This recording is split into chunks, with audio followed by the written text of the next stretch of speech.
Ah, bonjour à tous. Good morning. Ce matin, je vais vous faire une présentation, comme j'aime l'appeler, Montreal Style. Donc, je vais vous parler en français et mes diapos sont en anglais. Quelques-unes en français, mais quelques-unes en anglais. Ça se peut que je change de l'anglais au français. Ça se passe comme ça dans ma tête. C'est 95% en français, puis 75% en anglais. Ce matin, on va tenter ensemble de répondre à cette grande question. Qu'est-ce que le numérique? Vraiment, c'est difficile. Ça fait des années que je tente de cerner, de circonscrire, d'expliquer, de vulgariser. Et il y a quelque chose de difficile. Je n'arrive pas à trouver la bonne métaphore pour simplement expliquer le numérique. Et puis, ce matin, j'ai simplement décidé d'être à l'aise avec le fait que ce n'était pas simple à expliquer. Comme on le disait en introduction, je suis maintenant, après plusieurs années comme entrepreneur en technologie, je suis maintenant associé dans une firme de capital de risque. Mes amis qui me connaissent me demandent comment ça se fait que tu es comme en finance et tu travailles en capital de risque. C'est pas un gars comme toi là, qui vote orange. Comment ça se fait? À la blague. Mais ce que j'ai réalisé, c'est que le capital de risque au Canada, c'est essentiellement de l'argent public. Fait que c'est peut-être une façon indirecte de faire du service public, de pouvoir s'occuper de manière diligente des fonds qui sont investis dans les capitals de risque. Je m'appelle Sylvain ou A commercial Sylvain sur Twitter. Oui, mon premier nom, c'est mon nom de Twitter. C'est peut-être parce que j'ai travaillé là. J'ai toujours été de l'Internet. Donc, ce qui est intéressant pour moi, c'était j'ai une identité de Montréalais, j'ai une identité de Québécois, j'ai une certaine identité canadienne, mais j'ai une très forte identité de réseau. Moi, je me définis comme un citoyen du réseau, peut-être avant les autres identités. Et ça change un peu la façon dont je vois les choses. Pour moi, je suis un nerd vraiment, j'étais un geek, genre dernier pigé au ballon chasseur quand j'étais au primaire, toujours devant son ordinateur. Je n'ai pas étudié en informatique.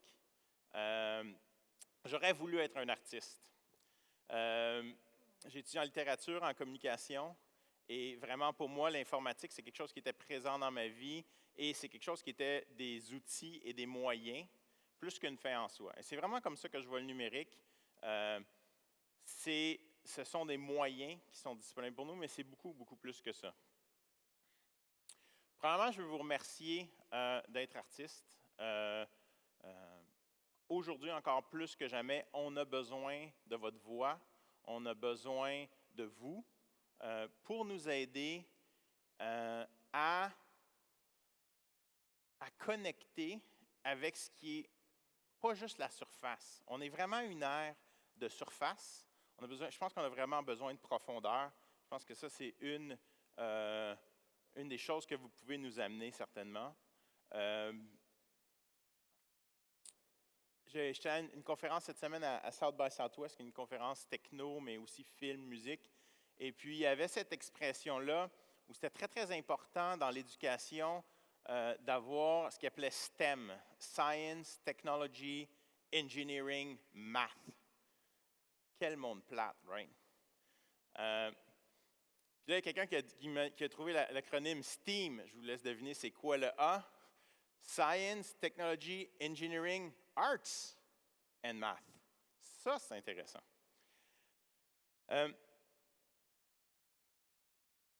Le numérique, digital, comme on dit en anglais, et on ne dit pas digital en français d'ailleurs, je voudrais le dire à tous nos amis français de France, s'il y en a dans la salle, numérique. Le numérique, pour ne pas avoir trouvé la métaphore, ce que je sais par contre, c'est que le sommet ici est bien nommé avec cette idée de l'ère numérique. Le seul comparable que je peux trouver dans l'histoire, c'est l'arrivée de l'ère industrielle. Donc, il y a des changements majeurs, des changements sociaux, des changements économiques, des bouleversements. Et quand on est dans cette un changement d'air, c'est pas évident, on ne s'en rend pas nécessairement compte. C'est beaucoup plus facile de regarder en arrière et de se dire, ah oui, OK, voici les événements qui sont arrivés à la fin du 19e siècle puis au début du 20e siècle qui ont créé l'ère industrielle, qui ont créé, soit dit en passant, les médias broadcast et les médias de masse. Si on regarde ça 50, 75 ans en arrière, c'est plus facile à analyser, c'est sûr. Et c'est ce que McLuhan disait, un de nos grands Canadiens qui a réfléchi sur les médias. C'est vraiment facile d'analyser ce qui s'est passé en arrière. Et souvent, c'est comme ça qu'on va aller dans le futur. Et c'est peut-être une des choses les plus... Je ne dirais pas que c'est une erreur, mais c'est difficile de comprendre le futur parce qu'il y a des contextes, des conditions qui sont différentes. Bruce Sterling, qui est un écrivain de science-fiction que j'aime bien, mais et un futuriste aussi, il dit simplement que le futur, c'est juste l'histoire qui n'est pas encore arrivée. Ce n'est pas si compliqué que ça, le futur, on est dedans. Le problème avec le futur, c'est que c'est toujours demain. Mais le futur il est déjà ici. Et ça, c'est pour moi peut-être le plus grand défi qu'on a et en même temps la plus grande réalisation. C'est que ce qu'on se parle aujourd'hui, il y a des gens qui expliquent ça depuis 1995. Okay? Nicolas Negroponte, qui était le directeur du Media Lab du MIT, je ne lirai pas toute la citation, mais pour lui, c'était fondamental et évident que lui, il appelait ça pas le numérique ou le virtuel, il appelait ça les bits et les atomes. Donc, tout ce qui est numérique, les bits, a des propriétés, des attributs, des avantages, des désavantages complètement différents de ce qui est de la matière, les atomes. Et c'est pour ça que tout change. Et l'un ne remplace pas l'autre, de la même manière que l'arrivée de la télé n'a pas fait disparaître la radio. Mais il faut comprendre que dans le contexte numérique, les réflexes sont différents. Puis ce qu'il dit, ce qui est pertinent, la citation en bas, il dit « While this does not work today » en 1995, it will work very well very soon when being digital becomes the norm. Je me posais ce matin, quand est-ce qu'on arrête de faire des sommets sur le numérique? Right? Ça va être la réponse. Quand on ne fera plus de sommets sur le numérique, c'est parce qu'on va avoir internalisé, on va être passé à d'autres choses. Donc, si vous voulez, je mets la citation en bas avec l'URL. Vous pourrez le retrouver dans la présentation. Et ça, c'est un autre attribut du numérique qui existe depuis les années 60. Ted Nelson, avec son projet Xanadu, avait déjà eu cette idée-là de l'hypertexte, qu'un texte, qu'une œuvre pouvait être attachée, reliée à une autre, et que finalement, quelqu'un disait l'analogie ce matin, c'est comme être dans une jungle avec un paquet de lianes, on peut toujours sauter de branche en branche, ce qui ferait de nous des singes. Et c'est peut-être là qu'on est dans notre compréhension numérique, sans faire une analogie de 2001 Odyssée de l'espace. Ce qui est difficile aussi avec le numérique, c'est qu'on peut mettre l'adjectif numérique sur à peu près tout, l'information numérique, des données numériques, de la connaissance numérique, de l'inspiration, de la création, de l'appropriation, du remix, de la distribution, des modèles d'affaires numériques, du piratage numérique, des auditoires numériques, des... Ça me faisait penser à ça.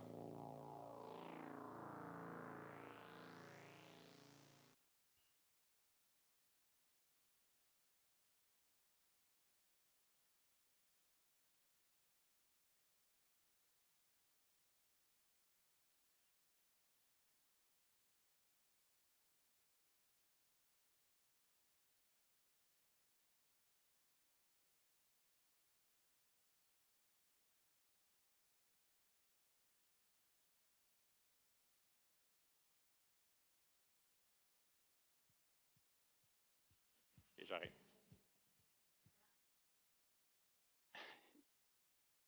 Tous ces mots-là, ils marchent. Puis là, on voit bien de quelle époque date cette chanson-là, parce qu'il n'y avait pas favorite it, like it, puis une couple d'autres verbes qu'on a rajoutés récemment. J'écoutais, ça me faisait penser à tout l'ensemble des facettes, mais aussi le fait que le numérique, c'est aussi principalement des outils. J'en parlais avec ma femme qui est réalisatrice.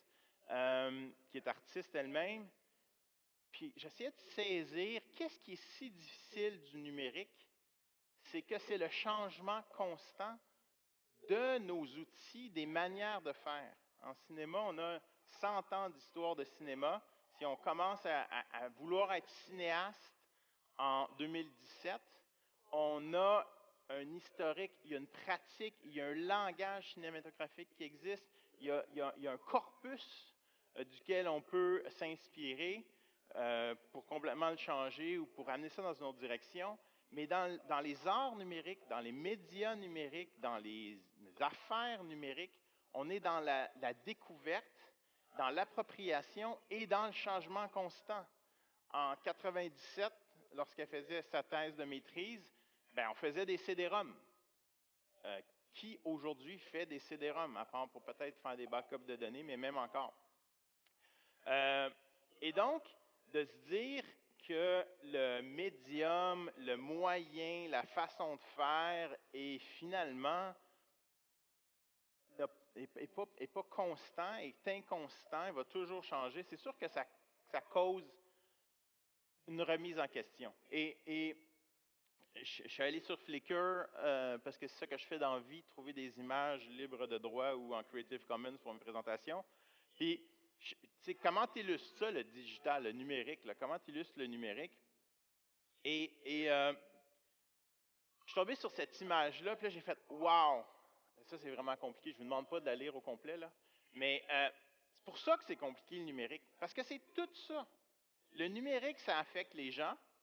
Si vous regardez, il y a plein de considérations autour des individus pour le numérique. Ça affecte les processus, puis ça affecte les produits. C'est toutes ces affaires-là qui sont en train de changer en même temps. Dans le milieu, c'est écrit Digital Transformation. Et j'ai la référence de 2014, mais ce changement constant-là, c'est ça le défi qu'on a, c'est ce changement constant-là. Et puis, je suis content de vous montrer ça ce matin. Je ne savais pas qu'il serait ici, mais j'ai mon ami John Osborne qui est ici, qui est arrivé avec ce terme de hierarchy. Donc, dans l'ère dans laquelle on est, les hiérarchies, qui ont, si on y pense, vraiment été inventées pour optimiser l'ère industrielle. Une hiérarchie, ça marche bien pour gérer une usine, pour être plus productif.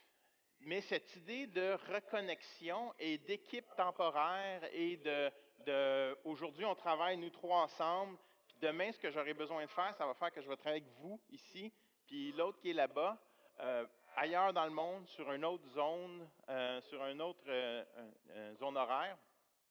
Cette idée-là de reconfiguration et donc d'adaptabilité. Et c'est vraiment ça qui est pénible et difficile aujourd'hui, mais qui est en même temps extraordinaire. Moi, j'ai un plaisir extraordinaire à m'adapter, à changer ce que je fais, à réinventer, parce que je suis à l'aise avec ça, parce que j'ai accepté que c'était ça finalement que j'étais pour faire dans la vie, toujours changer. Et je trouvais ce texte qui était vraiment intéressant sur, finalement, quand on parle de numérique, on parle peut-être de ce qu'il appelle ici la compétence interactive. Je vous lis juste la première ligne. People are simultaneously forming and being formed. Les gens forment et s'informent les uns les autres en même temps, tout le temps. On allait à l'école où on était en apprentissage, qu'on était apprenti, qu'on avait un métier, une façon de faire qui était déterminée, qui était finie, et qu'on était pour faire ça tout le reste de notre vie. Ça a complètement explosé au 21e siècle. Il y a différentes raisons qui expliquent ça, mais on peut constater cette explosion-là.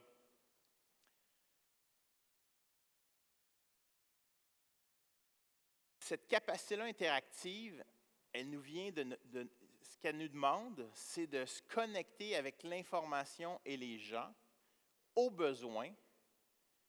Et donc, la connaissance, le savoir-faire dépend de notre présence puis de la manière dont on communique ensemble.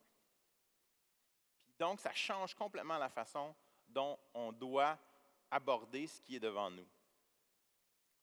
Puis je vous lis juste la dernière ligne. Change is not a problem. All creative processes have the capacity to constantly self-organize. Toutes les procédures créatives ont la capacité de constamment auto-s'organiser. Mieux préparés que vous autres à cette dernière phrase-là. Vous êtes les mieux préparés. Tantôt, on disait « it's your superpower ». Right? Le défi, le challenge, la douleur de la création, c'est quelque chose que vous avez tous vécu, que vous connaissez intimement. Et c'est la même chose qui est en train de s'appliquer à tout le reste des pratiques, des industries. Et donc, vous devriez être les mieux préparés à ça. Je dis ça, mais en même temps, c'est peut-être pas le cas. Pourquoi? Puis là, je vous fais un petit extrait de Wikipédia. Ça, c'est un principe informatique, mais je pense qu'il explique le numérique extrêmement bien. La loi de Metcalfe, Bob Metcalfe, c'est lui qui a inventé l'Ethernet, le protocole, là, les fils bleus que tu branches dans le mur, là, avant qu'il y ait du sans-fil, comment les ordinateurs communiquent entre eux. Puis lui, ce qu'il disait, c'est que la valeur du réseau physique, là, c'est un truc de physique, est proportionnelle au carré des utilisateurs connectés sur le système. Qu'est-ce que ça veut dire? Ça veut dire que si on est 2 à travailler sur quelque chose, bien, on a une connexion. Mais si on est 3, chaque personne a 2 connexions possibles. Fait qu'à 3, on a 2 connexions plus 2 connexions. On a 6 connexions. Si on est 4, 5, 6, on a de plus en plus de connexions.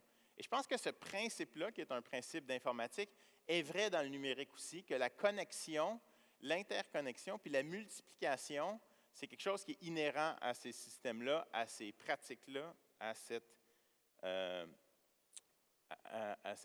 l'ère numérique. Un des derniers concepts que je veux vous amener, c'est qu'il y a eu 2 vagues vraiment importantes, et puis il faut les comprendre. La première, qui a commencé dans les années, je dirais, peut-être 60, dans des laboratoires, mais vraiment dans la société générale, puis ici au Québec et au Canada, plus dans le milieu des années 90. Fait que c'est peut-être la vague des 10-15 premières années, c'était on va tout mettre sur Internet. On va mettre des cartes sur Internet, on va mettre des livres sur Internet, on va mettre des films sur Internet. Donc, on amenait maintenant qu'on avait le grand rêve de la bibliothèque d'Alexandrie avec toutes les choses disponibles, les ressources disponibles, on disait on va tout amener sur Internet. Et donc, la première phase, ça a été d'amener tout sur Internet. Ce qui nous a amené à entre autres, la bulle Internet que j'ai eu la chance de vivre, où en 99-2000, les gens se disaient, ben voyons donc que les gens vont faire leur épicerie sur Internet, ça n'a aucun sens. Right? Aujourd'hui, il y a plein de monde qui font ça, puis on ne se pose pas la question. Mais à l'époque, c'était une idée de fou de faire ça. Là, ce qui est en train d'arriver depuis peut-être 5 ou 10 ans, c'est la deuxième phase. Maintenant qu'on a tout voulu mettre sur Internet, on veut mettre Internet dans tout. Donc, on met maintenant le numérique dans les objets, dans le monde physique. On organise le monde physique à partir des ressources numériques des plateformes. Uber, c'est exactement ça. Airbnb, c'est exactement ça. Mais à l'autre extrême, on a les senseurs. Dans votre téléphone, il y a plus de capacité de senseurs, de production média que personne n'a jamais eu quand on avait un studio super bien équipé il y a 10 ans. Là. Fait qu'on a passé vraiment cette boucle-là complète du physique au virtuel à ce qu'on appelle maintenant ce qui est augmenté, comme par exemple la réalité augmentée, et en réseau. Je ne parlerai pas de données et d'intelligence artificielle un matin, mais si j'avais eu plus que 20 minutes, je vous en aurais parlé. Et donc, le numérique, c'est donc partout maintenant. L'autre effet, puis le dernier, je pense qui est important, il me reste juste une petite minute, c'est cette idée-là de globalisation et du fait que l'Internet, par défaut, ça efface les frontières. Donc, tout ce qui s'est construit avec les frontières comme point d'ancrage ou comme barrière est sérieusement remis en question. Je n'ai pas besoin de vous en parler. En même temps, on n'a jamais été si connecté, mais si déconnecté parfois de la réalité. Hashtag fake news. J'en dirai pas plus. Ensuite, qu'est-ce qu'on fait après? Puis ça va être ma question pour vous. Ce matin, j'ai une question pour vous. cette idée-là de pay it forward, si tout est tellement complexe, tout change tellement, il y a tellement d'informations que personne ne peut tout savoir, personne ne sait tout, puis personne n'a la une réponse, on a tout un petit bout de réponse. Ma question pour vous, c'est qu'est-ce que vous allez faire, qu'est-ce que vous savez, qu'est-ce que vous pouvez faire pour aider les autres dans leur compréhension, dans leur exploration, puis dans leur réalisation avec cette nouvelle ère numérique. Ça, ce graphique-là, comme je dis, c'est celui que j'ai trouvé rapidement hier soir à 11h15 dans un avion d'Air Canada, quelque part entre Chicago et Montréal. Cette idée-là que chacun, on peut se multiplier. L'idée que peut-être que de l'argent public pourrait générer des données publiques, des logiciels publics, des programmes qui bénéficient à toute la communauté. Ce graphique-là, je l'aime bien parce que si on le corrigeait, on verrait que plus on donne, plus on reçoit. C'est peut-être mon père hippie qui m'a appris ça, qui était informaticien aussi, soit dit en passant. Donc, je vous remercie ce matin et je vous pose la question, qu'est-ce que vous pouvez faire pour aider les autres dans leur processus? Merci.